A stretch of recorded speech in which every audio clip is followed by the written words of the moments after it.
ఇగో మేము గేదె ఇంటికి వచ్చాం. గేదె అందరూ పాపం గేదె చాలా మిస్ అయ్యి ఉంటారు. పండు ఏదో చెప్తాడంట. హలో ఫ్రెండ్స్, ఇవాళ వర్షం పడింది కదా, నేను మాకు మీకోసం అయితే ఒక చిన్న డాన్స్ వీడియో చేసాం. చూడండి, చూసారా?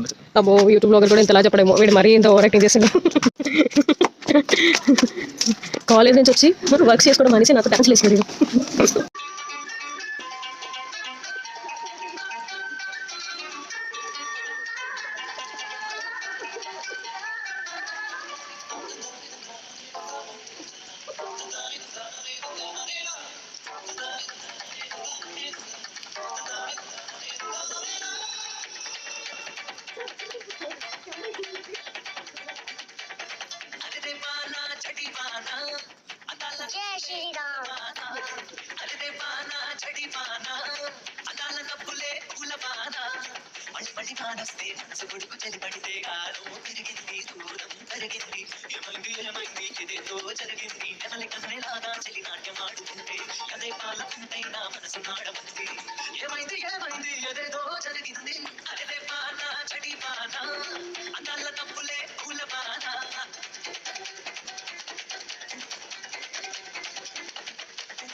చాలా